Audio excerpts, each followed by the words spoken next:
8 new pieces today. 8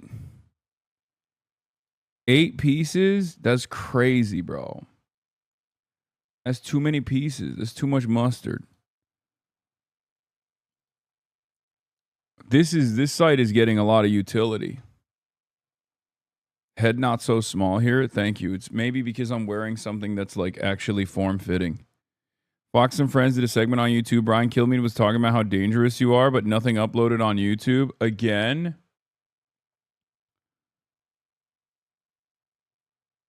Still linking me to Shooter, even though he was a hater.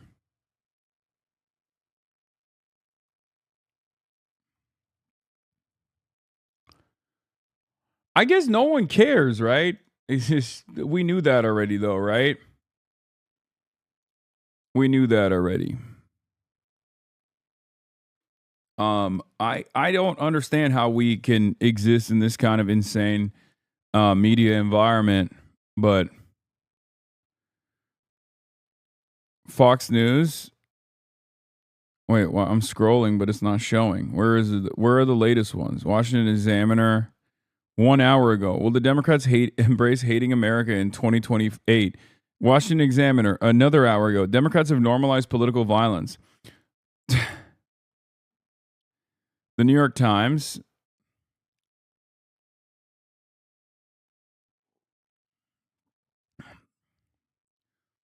The Wall Street Journal, when rationalization turns deadly.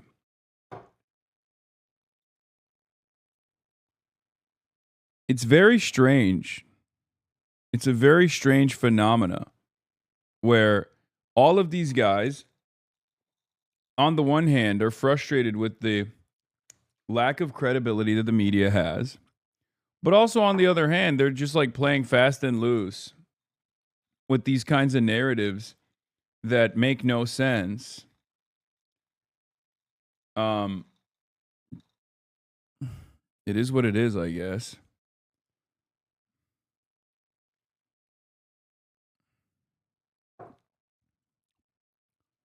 Fox rarely puts you on their main channel, but there's a few clips on their clips channel. I like that. That's like Fox News and Asmongold have the same media strategy.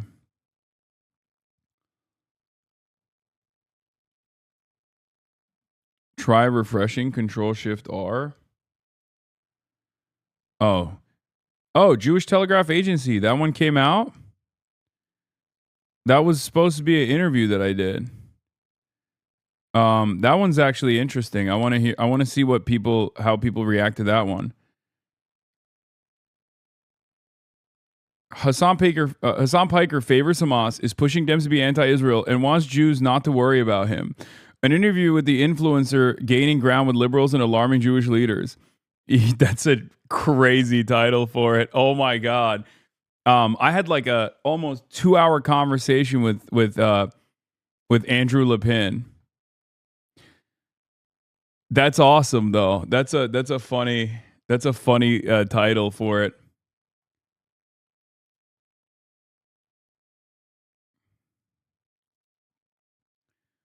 Hold on. I mean, I knew this was going to be like somewhat contentious because it's the Jewish Telegraphic Agency. Andrew's the guy. He's actually fairly woke, for the record. Like he's not. This is not like a super aggressive reporter, but in an interview with the ascendant Hasan Piker, who insists he's not anti-Semitic.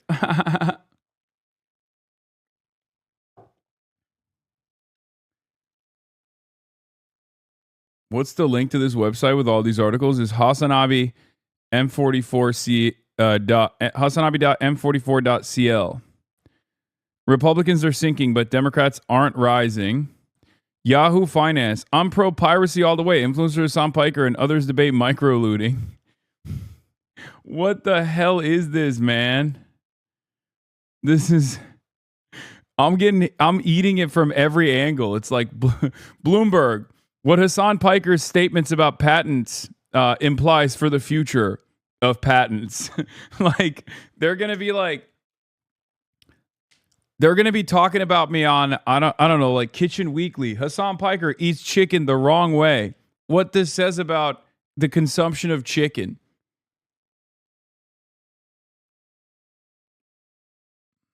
This never gets old. We'll have order in the hearing room, or you'll be asked to leave. Ma'am, if you'll please take a seat, or we'll have to have you.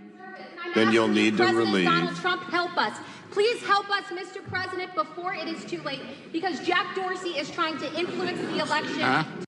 It's so crazy because, like, she won in the end, right? Like, she won. She did all of this. She was ritualistically humiliated. And at the end, it didn't matter. Because she won. Anyway, we're blasting off, folks. We're blasting off. Another day, another 17 quintillion articles. Sky News Australia. Oh, this is the crazy lady, right? That wrote this, I assume. Yeah, Rita Panahi. Hasan Piker is complicit in the rise. This is Rupert Murdoch. This lady hates me, bro. This is, I mean, she's Australian, and she's also a stooge for Rupert Murdoch. She's irrelevant. This is the loony leftist losing it. Hasan Piker is a dangerous anti-Semite. Hasan Piker is a dangerous anti-Semite. On this week of lefties losing it. Hasan Piker. How seasoned is too seasoned? Today on the Feud Network. Auto trader sitting in the winds, hoping it will say something about used cars so they can dogpile on this trend. Yeah. Loony lefties losing it. Hasan Piker is complicit in the rise of political violence in the US. I'm here with Newsweek senior editor at large, Josh Hemmer, that says there's a movement in the US teaching people that words are violence. Mr. Hemmer told Sky News host Rita Panahi that the left is trying to make words and violence interchangeable, and you have these streamers like Hasan Piker who are now openly advocating for it. Wait, words are violence? Wait, these guys are like hurting themselves in confusion. I thought it was now the right that was complaining that words are violence, and therefore someone needs to do something about me. Isn't it funny how Australia feels relevant? I mean, it's hilarious to me that Australian news thinks that they can gain any relevance this way, but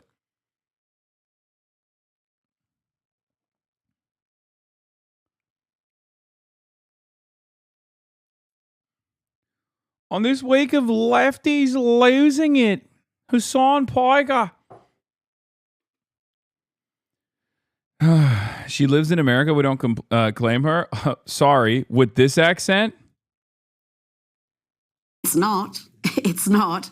And he also wants us to believe the virulently anti-American forces that hate President Trump, hate him so much that they're now siding with the Iranian regime. Well, we must believe that they actually really deep down love America. You're going to tell me with the accent like that she's American? I'm sorry. That's like wearing your fucking passport on your face. Okay? Sorry, big dog. Crikey. That's one of yours guys. Right? Or no. Or no. This lady could live anywhere she wants to live, and it doesn't matter. She's always going to be an Aussie down to the core, mate. By the way, why is an Australian news broadcaster for skynews.com.australia talking about anti-American hatred demonstrated by the American Democratic Party against the American Republican president, Donald J. Trump? What are we doing here? Okay? Like, lady, don't you have a dingo story to cover? Why are you talking about Hasan Piker. It doesn't make any sense. Why is this lady defending the American Republican Party over the American Democratic Party? Like, this is not a thing for you. If anything, it's not beneficial for you to defend Donald Trump at all. What the hell are you talking about? Go cover the Wallabies. Go cover the Wallabies. And the dingo's eating a baby. Rupert Murdoch is the owner of this media company.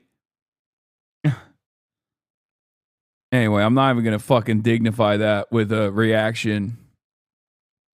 We're a client state, mate. I know. It's just still funny when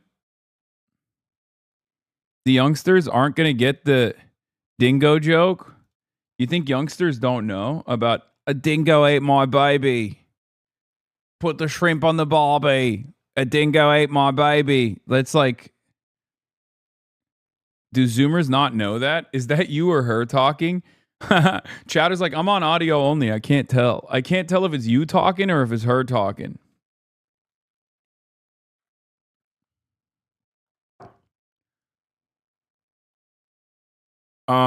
You're so fucking old, bro. No. I'm just saying, I don't get over here on my podium and talk about the devastating losses that the Australian forces received in the fucking Emu Wars. Okay? I'm not here talking about Albanese. Okay, maybe I am sometimes.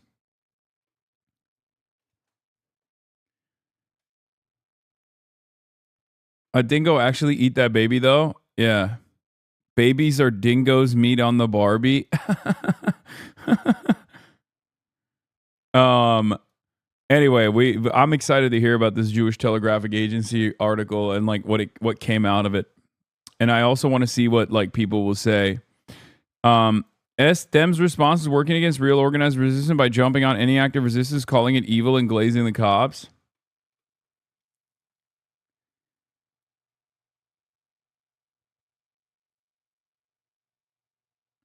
Turns out the dingo story was true. They found the kid's remains in a dingo den. Fucking hell. These dingoes, after the emu wars are over, we should do a dingo war as well. Fucking hell. Slam a couple of VB long necks in the morning and then go take out a fucking dingo den. Fucking hell. Slam a couple of VB long necks and then take out the fucking dingo den. Mate. Beulah Jr., thank you for the 20 fucking gifted subs. Anyway. Man, the liberal media on the periphery of the U.S. regime are your biggest cheerleaders. I remember when Biden pulled out of Afghanistan, the Brazilian liberal media went crazy over him, even more than CNN and Fox News. Yeah. What is this? Hasan, I have been a long-term community member, but I'm leaving today. I have fallen off stairs today while putting on my pants. Got taken to the hospital. I have a surgery tomorrow. I have laughed at people saying you are the only one to blame. You are the one to blame to violence because I wasn't the one who you were causing violence to. Today, I realized that even I can become the target of your violence and violent rhetoric when I fell down those stairs. Here you go, chatter.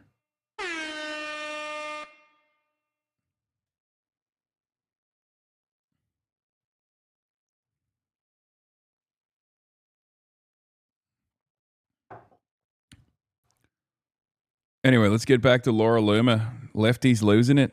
Laura fucking Luma. What's she saying? I can't understand her. What? The election. That is why What's he's she- censoring and shadow banning. How about a Dan? 12 and a half, 15, 7 and a half, $20, 2 and a half, 5, 7 and a half, 30. Hit $30 down here, 2 and a half, 5, 35, 7 and a half, 40. Hit $40, 2 and a half, 5, 45, 7 and a half, 50. Hit $50 down here, 2 and a half. Officer, will you escort this young lady out, please? Yep, 2 and a half now, 5, 65, 7 and a half, 70. What, 2 and a half now, 5, 75, 7 and a half, $80 to 5, 85, 90. Hit $100 and a 10, 10, 10 and a quarter, 1 and a quarter, 1 and a half, and about 2, 2 and a quarter. Hit 2 and a half, and about 3, able to bomb 300. Hit 3 and a quarter. Cut 3 and a quarter now, half, 3 and a half, and about 400. Yeah, but a 4, 4 and a quarter, 4 and a half. We're selling the cell phone there, 4 and a quarter, 4 and a half. Hit 4 and a half, we're 75, 505, 5 and a quarter, 5 and a half. I yield back.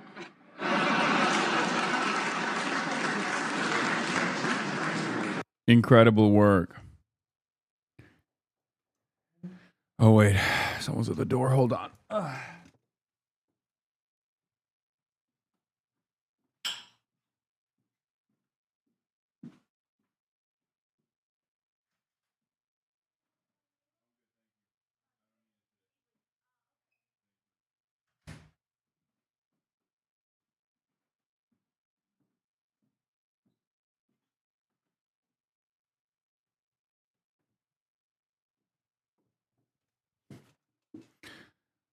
It's not Mossad, it's housekeeping.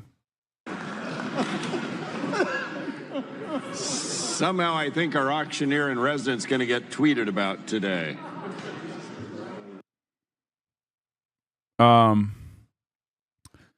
Yeah. Okay, bro is waiting for the chance to show off his auctioneer skills. I mean, yeah, he's done that before, which, you know, I respect.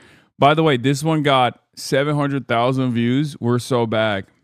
Agents pulled out guns and began running towards the ballroom. White-jacketed caterers screamed and bolted for stairwells. Pandemonium reigned as top cabinet officials were evacuated.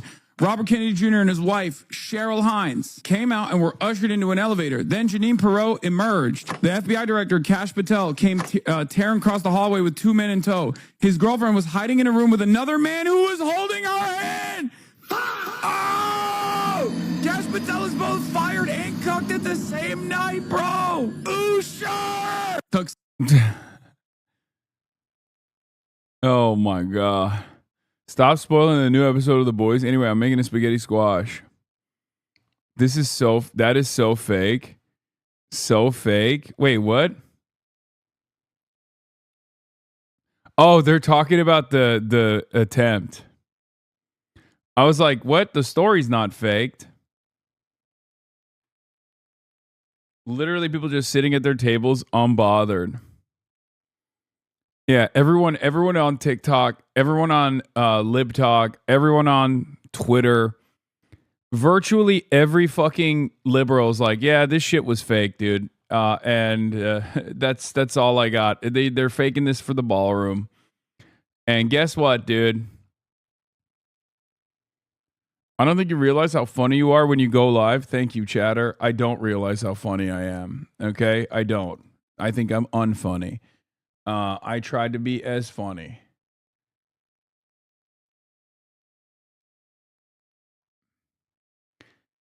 I know it's not staged. I know it's not staged, but I don't care if libs say it's fake. Oh yeah, me too. I like it. I like it. It's Republicans are getting a taste of their own medicine over and over again, and it's unironically, it's like fighting fire with fire, right? Because Republicans are clearly engaging in misinformation, as they always do. They're trying to turn this entire thing into like, I don't know, the left is so radical, the left is so violent, blah, blah, blah. And it's failing. It actually does not have any salience any longer, because the entirety of the liberal media ecosystem, not the media ecosystem necessarily, but the entirety of like liberals that are receiving this information are going, no, this is just for the ballroom. But in any case, let's get to this Jewish Telegraphic Agency .org. Hasan Piker favors Hamas, is pushing Dems to be anti-Israel, and wants Jews not to worry about him. An interview with the influencer gaining ground with liberals and alarming Jewish leaders. This is from Andrew Lepin, who asked me the question about Rabbi Shmuley, but he had sent a request to interview me when I was doing the Abdul El Sayed stump, but we didn't see it until later. And I hit him up and I was like, listen, I'd love to talk to you if you want. And I did a sit down with him for like an hour. And I want to see what this is. This is going to be. I'm trying to do the rounds here. I'm trying to reach out to the Jewish Council of Elders so they realize that I'm not a threat. But let's see if it works. Okay. Trying to do a media push on the Jewish side of media. People are probably going to yell at me for having this conversation, Hasan Piker said from his live streaming chair midway through a video call with the Jewish Telegraphic Agency to discuss his views on Jews, Israel, and Zionism. By people, Piker meant his own. The 3 million followers he boasts on the streaming site Twitch, where the left-wing personality from the same chair opines politics in between video game sessions for up to 8 hours a day. That doesn't include the many more who watch clips of his show on YouTube or follow him on X. People are going to say, what are you doing? This is Jewish exceptionalism. Why do you care so much about making sure that Jews like you? He continued. The 34-year-old New Jersey native, who was recently rocketed into the center of the Democratic Party's identity crisis, then answered his own question. I still think that there's value in reaching as many people as possible and helping them understand where I'm coming from, he said. So they're not freaking out when they see their nieces or nephews watching me on Twitch, and then they think that their sons or daughters or nieces or nephews have turned into neo-Nazis. That's why I'm having this conversation with you, he added, so that more people can hear something in the Jewish newspapers that isn't just, this guy's a heinous anti-Semite. Piker is an avowed anti-Zionist who has said that Hamas is 1,000 times better than Israel, has said, I don't have an issue with Hezbollah, compared an Iranian-backed Houthi rebel to Anne Frank, and likened liberal Zionists to liberal Nazis. And he reiterated the JTA, I do still believe that Zionism is a racist ideology. Like, I genuinely believe that. The Anti-Defamation League's Jonathan Greenblatt recently called Piker one of the most outspoken, virulent anti-Semitic influences in the world. The stalwart pro-Israel Democratic Congressperson, Richie Torres, wrote to the heads of Twitch to express alarm about the amplification of anti-Semitism on Twitch at the hands of Hasan Piker, saying that he has emerged as a poster child for the post-October 7th outbreak of anti-Semitism in America. Such criticism has escalated Piker as a self-described Marxist and socialist becomes an increasingly influential player in Democratic politics. He joined rallies for Michigan Senate candidate earlier this month and has hosted several progressive members of Congress. Next month, the provocateur will appear in San Francisco with Shoikat Chakrabarti, a congressional candidate who says Israel committed a genocide in Gaza. His influence is beginning to extend beyond progressives, as California Governor Gavin Newsom, a leading 2028 presidential candidate, said he would appear on Piker's stream. Piker looks on as U.S. candidate Abdul El Sayed delivers a stump speech. Speaking at Jewish Telegraphic Agency, in his first extensive interview with a Jewish news outlet, Piker acknowledged that anti-Israel activism can morph into anti-Jewish rhetoric, but also said he can't be responsible for what everyone in this movement says. He explained that he wants to combat anti-Semitism, in part because it undercuts anti-Israel activism. He condemned heinous violence against Jews, such as the Temple Israel attack in Michigan, but maintained that American Jewish organizations are fanning the flames and creating an atmosphere of hysteria. How does Piker reconcile the tensions and contradictions that radiate within his worldview? The answer is important, not just because his influence is rising, but because there are signs that a growing number of Americans already share some of his fundamental beliefs, that Israel is a malign presence in the world, and for the United States in particular, that the United States should stop sending aid to Israel, and that Israel's character and conduct explains the violence its people face from the likes of Hamas and Hezbollah. As American Jews adjust to a new reality in which contradictions law, you have to realize, like, obviously, this is the Jewish Telegraphic Agency. I'm not talking to an anti-Zionist, okay? This is not an anti-Zionist paper at all. This is a very much pro-Israel newspaper. This is perhaps one of the most important newspapers for Jewish syndication on the Jewish press in the United States of America. This, whatever I say to them, will go to all of the other like Jewish papers as well. From this point on, it's like infinitely more relevant than, for example, Jewish Insider is. Jewish Insider is like very clearly an outlet that is entirely dedicated to smearing people who criticize Israel. Jewish Telegraphic Agency is like an actual Jewish newspaper, right?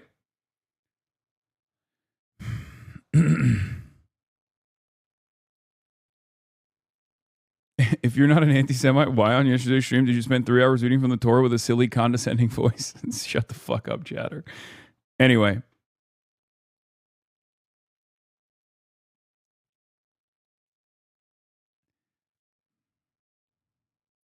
As American Jews adjust to a new reality in which old norms about anti-Semitism in the U.S.-Israel relationship are being shattered, Piker's vision is one that some warn Jews will need to increasingly grapple with going forward. Piker, though, says many Jews are on his side.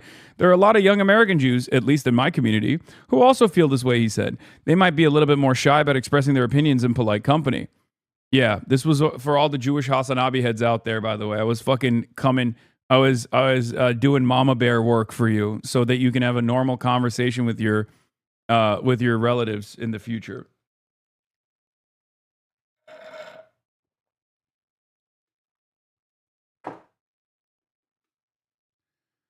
JTA spoke to Piker several days before the attempted assassination of President Donald Trump and several cabinet members at Saturday's White House Correspondents' Dinner, an event that has prompted renewed concern about escalating violent rhetoric on both sides of the aisle. Some, including pro-Israel right-wing Jewish influencer Lizzie Savetsky, have attributed the shooting specifically to rhetoric promulgated by Piker. Born in Brunswick, New Jersey, Turkish parents, but largely raised in Istanbul, Piker got a start in Uncle Chunk Weigert's left-wing network, The Young Turks. In 2020, Piker left the company and launched a Twitch stream from his Los Angeles area home in West Hollywood that has now outstripped Uyghurs' influence. Damn, they just came after Uncle Chunky Weigert, saying Uncle Chunky Weigert's washed in comparison to your influence. Piker's comments about Israel are nestled among hour-long streams that touch on a wide variety of topics. See labels as anti-imperialist and anti-fascist. That includes criticizing America, which he said deserved 9/11. Yuri Rosenberg argued in a recent piece that Piker exhibits, bro, come on, you talked to me for 2 hours. Why are you fucking giving insight from Yair Rosenberg? Jesus Christ. Anyway, Mao Zedong lamented the fall of the Soviet Union, noting that tens of millions of victims of the Soviet Union went unmentioned. Rosenberg is currently engaged in a back and forth with Piker after saying the streamer mischaracterized Albert Einstein's views on Israel, a symptom, he said, of a fast and loose approach to facts. Okay, the least you can do is put my response to Rosenberg, right? Which happened after this interview took place. Okay, what the fuck is this, bro? This guy is just like spamming. ContraPoints wants on. All right, man. She needs to get in fucking line. All right, there's a lot of people that want to come on. I'll have her on the stream. Shut the fuck up. I thought this was an interview. Yeah.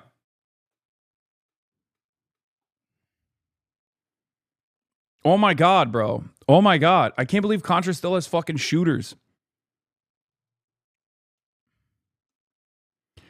Piker's hold on younger left-leaning audiences alternatively alarmed many liberals and made them envious. Wait, what? Some of the party have likened him to the right-wing firebrand Tucker Carlson or even streamer Nick Fuentes, known for his praise of Hitler and attacks on organized Jewry. He's broken with at least one significant Jewish ally, Ethan Klein, a progressive YouTuber with his own history of incendiary comments, used to host a podcast about the left with Piker. That ended shortly after October 7th.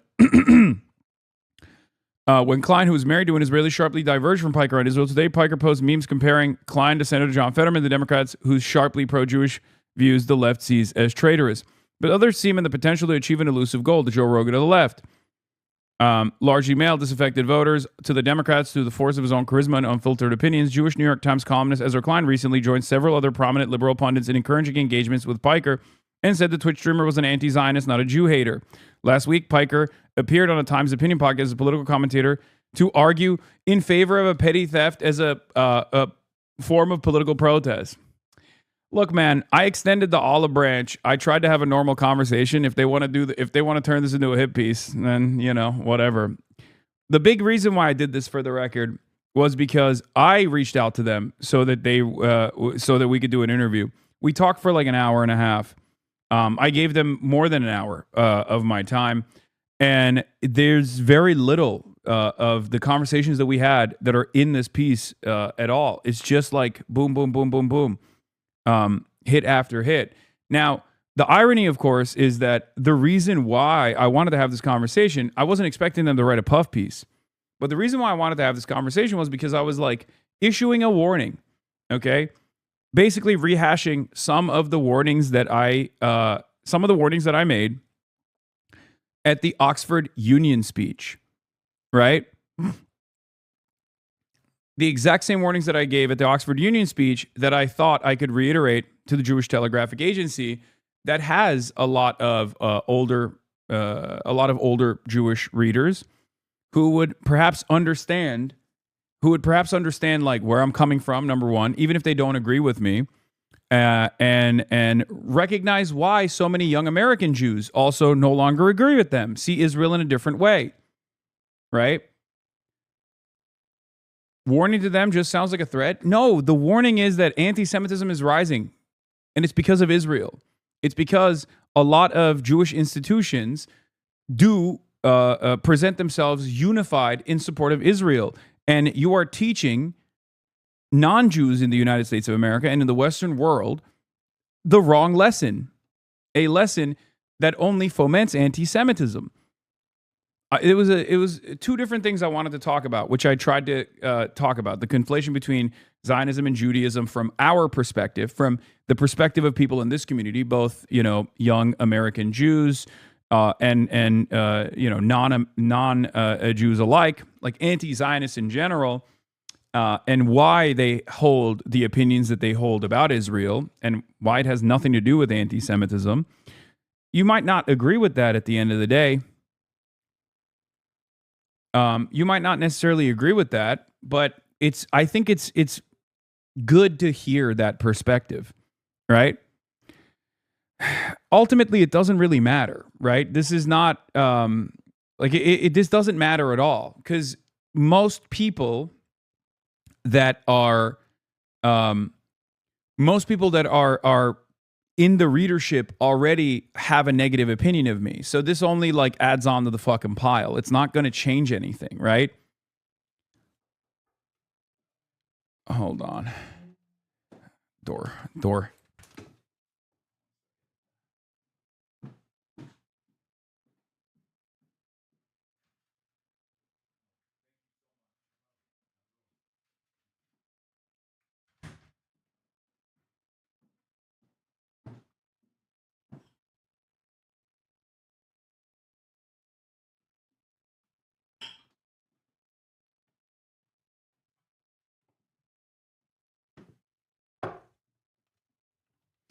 It's not the Mossad. Doors closed. Okay.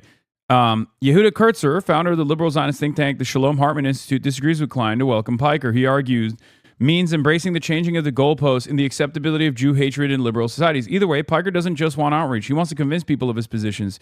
Chief among them is the Democratic Party should become explicitly anti-Israel. If there was a real expression of democracy in this country, yes, the Democratic Party would be the anti-Israel party, he told JTA. When it comes to his positions on the future of Israel itself, Piker described his ultimate goal as a secular, solitary state where everyone has equal rights and equal representation, Jews, Muslims, Christians alike.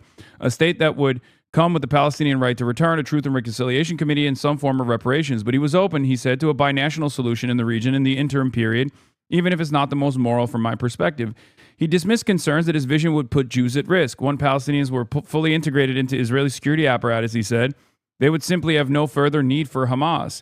He told JTA, I didn't say that. I said once Palestinians were fully integrated into the state, that there would be no need for militant resistance, or rather, if there was militant resistance, they would be treated as criminals in the regular criminal justice system. He told JTA that he sees himself as committed to combating anti-Semitism on his terms. In the conversation, he condemned some behavior that others on the left have justified or even celebrated. Anti-Semitism still exists. Heinous hate crime still exists in the country, right? Synagogues being attacked, painting swastikas on the side of Hillel buildings, all this stuff. This is real anti-Semitism, and it's horrifying for people to experience because they're like, I want to go to my place of worship with my family, and now I'm worried that someone could just ram their car into it. No one should have to live like that. Yet he didn't walk back any of his earlier statements. He has previously apologized for referring to ultra-Orthodox Jews as inbred. Then there was the matter of anti-Semitism on the left. When first asked about it, he acknowledged its existence in softer terms. It is undeniable that there's been a shift for sure where people I think are not as careful in their expressions of the way that they communicate on these issues, he said. But he also described it largely as downstream effect of pro-Israel lobbying and American Jewish organizations that he said have created a force tying Judaism to Israel. Was that also true for the self-proclaimed anti-Zionist who said the Temple Israel and Michigan attack last month was a legitimate target for a man whose brother had been killed in an Israeli strike? Or the ones who were celebrating the murders of the Israeli embassy staffers outside of the Capitol Jewish Museum last year? I don't believe that, by the way. I don't think it's a legitimate target for the record, Piker responded. On his stream the day of the Temple Israel attack, he declared there's no justification for fucking trying to go into a synagogue and murdering kids. He chalked up left-wing anti-Semitism in part to it being much easier to get Americans on board with just hating entire populations than to actually be anti-imperialist, anti-genocide, and anti-fascist, unfortunately. But then he again said the biggest reason is the downstream effect of pro-Israel lobbying, along with, as he puts it, a lot of the Jewish advocacy organizations that claim to be Jewish advocacy organizations, but simply are Israel advocacy organizations, like the ADL and numerous others. Young people are upset with Israel's treatment of Palestinians, he said, are being taught by such messaging that they must be anti-Semitic, and some of them wind up believing it.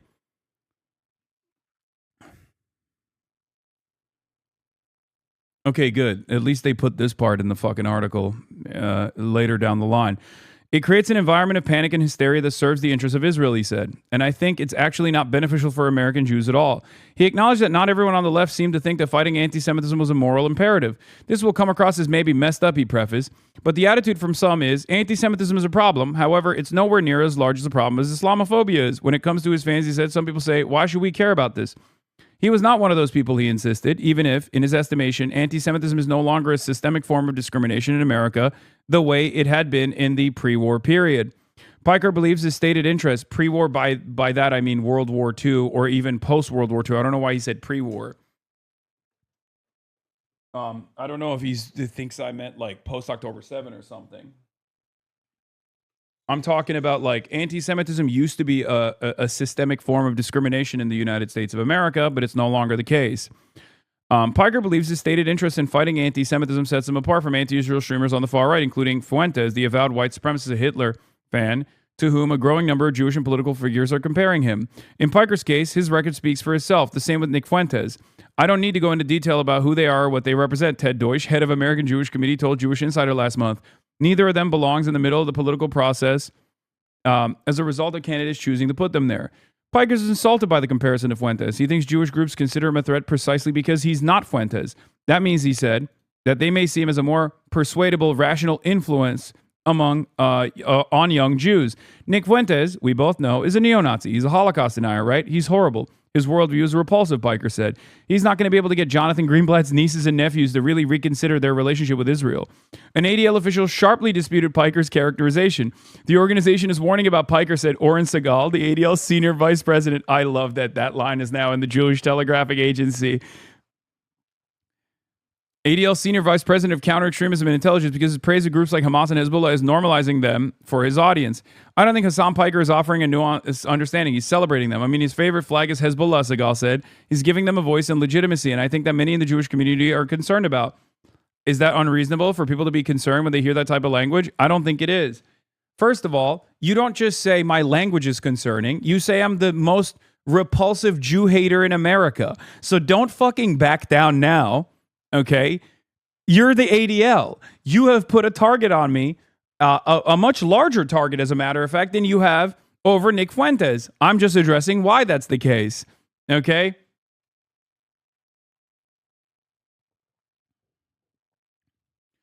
Segal also rejected the claim that the ADL and other Jewish groups were contributing to anti-Semitism, as when Piker said, they're fomenting more anti-Semitic tendencies among the population by consistently refusing to separate American Jews from the state of Israel. Segal said that the view ignores the various ways in which we're combating anti-Semitism every day. He added, it's like saying an oncologist causes cancer. The ADL monitors hate of all ideologies, tracks in response to anti-Semitic incidents, and conducts research into anti-Semitism. But the group has also pulled back on some civil rights work following criticism from the right. And Greenblatt has, oh my God, JTA is even cooking the ADL a little bit. Greenblatt has defined anti-Semitism as a form of anti-Zionism as a form of anti-Semitism. A move that reportedly angered members of his own staff, some of whom quit the organization over what they say was an overt emphasis on pro-Israel advocacy. But Piker believes he's far from the fringe of sentiments among Democrats and even Jewish Democrats when it comes to his views on Israel. There's evidence of discontent on the front. A recent survey from the Jewish Federations of North America showed that about 7% of Jews overall defined as anti-Zionist. Almost as many tell-posters are Orthodox, and that figure was twice as high for Jews under 35. To that end, he said, he wants to build coalitions with liberal Zionists, the same group he had disparaged as liberal Nazis. Both his political hero, Vermont Senator Bernie Sanders, and up-and-comer he's intrigued by, Georgia Senator John Ossoff, are Jews who have voted to condition aid to Israel, even if they're broadly supportive of a two-state solution. That's fine with Piker, despite the fact that he once said you shouldn't even let someone be a fucking local dog catcher if they've exhibited any sort of positive feelings about the state of Israel. He told JTA He likes the stances that politicians like Sanders and Ossoff have taken to move the dialogue on the issue. He insists that despite his strong language, he doesn't see litmus tests the same way as many of his cohort do post-October 7, as more and more on the left have taken to freezing out Zionists from coalitions, not to mention public society in general. I'm a pragmatic person, he said. The way I see Palestine as a litmus test is not to say, oh, if you're not fully on board with this, you're evil and repulsive, and therefore I can never align with you in any meaningful capacity. Instead of insisting on anti-Zionists, he said he looks for people who have sympathies that I think don't stand in the way of the conversation further into a more productive place, moving the conversation further into a more productive place. He pointed to the reaction of young Jews he knew in Georgia who were outraged after more than 50 Jewish groups, including several synagogues in the ADL, penned an open letter criticizing Ossoff's vote in 2024 to stop certain arms sales to Israel. There are people who are like, what is this? This doesn't represent me at all. Why are you using my name? Why are you using my religion to take this stance that I find to be unconscionable, he said. Piker is convinced that the Democratic Party wouldn't lose its strong base of Jewish supporters even if it became full-bore anti-Israel party. Liberal Jews, he thinks, would simply decide that their other concerns outweigh Israel. American Jews are American. If they were Israeli, they would live in Israel, Piker said. At the end of the day, American Jews have American problems, right? And I don't think Israel is as high of a priority. Perhaps I'm wrong, he mused. For many American Jews, they might even say, Hasan, how dare you say this? You don't know this. That's not the case. It's very important for me. And they'll go and vote for American-related issues. He pointed to the election of New York City Mayor Zohran Mamdani, whom he had hosted on his stream, as a case in point.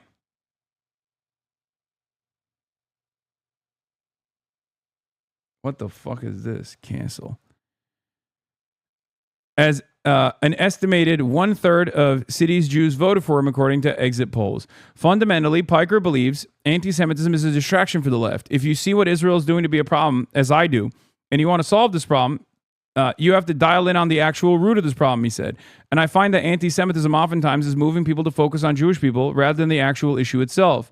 Isn't he being disingenuous? ? After all, he talks about the movement building and claiming to fight anti-Semitism, while also saying things he knows most Jews will consider anti-Semitic. No, I don't think so, he said, though he later added that he does fully understand why many Jews consider him anti-Semitic. That's why I'm having this conversation. He signed off soon after, popping up a few minutes later on his Twitch stream for the start of another session. His fans were tuned in early, waiting for him. I can't believe how much we talked. And they did put, yeah.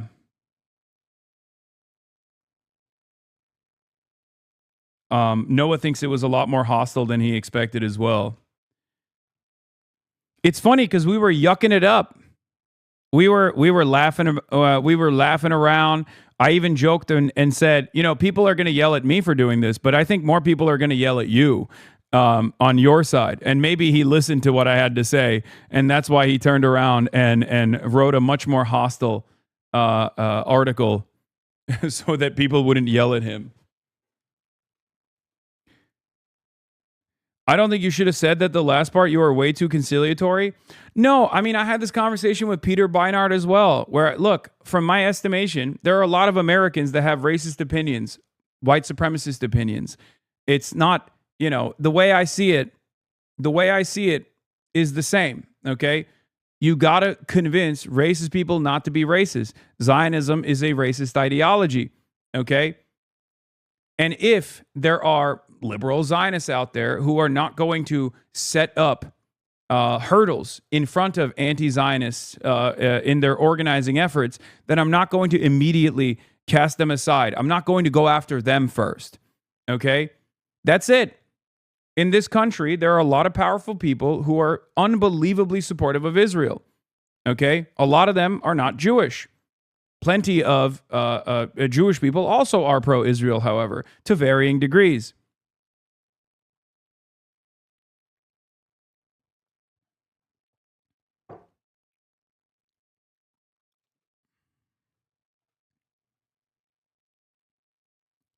I think it's fine. Hopefully, if they get to the end of the article, they'll see it. They'll see like the good stuff because he really fucking hammers on.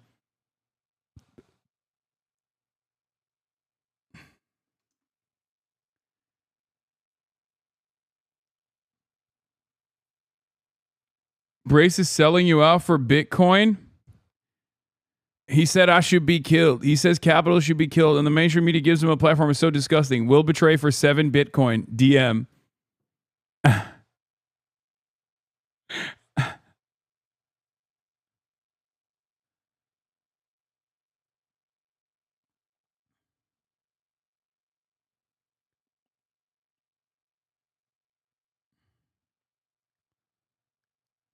Hi, I'm writing this to let you know my wish is for you to have Brace Belden, aka Racial Jake, on the broadcast now that you're in New York, the concrete jungle where dreams are made of. It would be great to have some firsthand eyewitness accounts from the White House Correspondents' Dinner incident on there. Usually I'm in the chat being a nice and cute chatter, City, but today I ask you to make this happen, please. Peepo Shy. Anyways, much love and many thanks. Hustle. Yeah, half the article. I mean, it's kind of boring to just like do a sit down with me for like almost 2 hours and then just like put all of the other hit pieces that already exist in the fucking ether in that article, you know?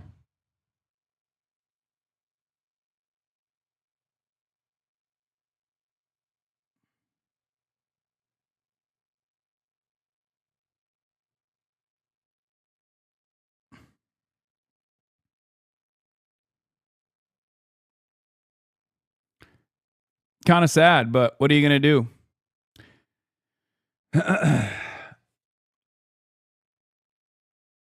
You need to move to New York purely to provide your platform to Brace Belden. Thanks. Racial Jake, aka Piss Pig Granddad, aka the Gay Pussy Eater,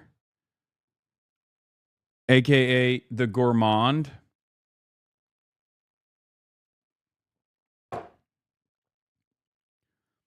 Editor boxed out hard. I mean, I could see that. Oh yeah, Mike from Taiwan had a good lock here. Let's be real. He did.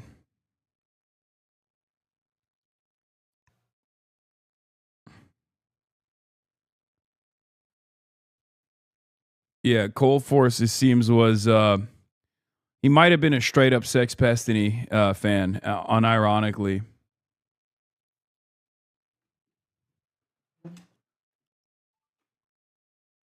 The fuck? Oh.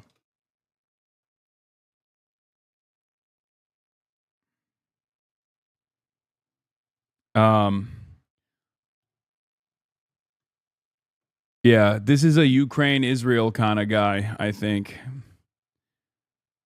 I thought he might be one of the Ukraine Palestine kinds of guys, but it turns out I think he's a Ukraine Israel kind of guy.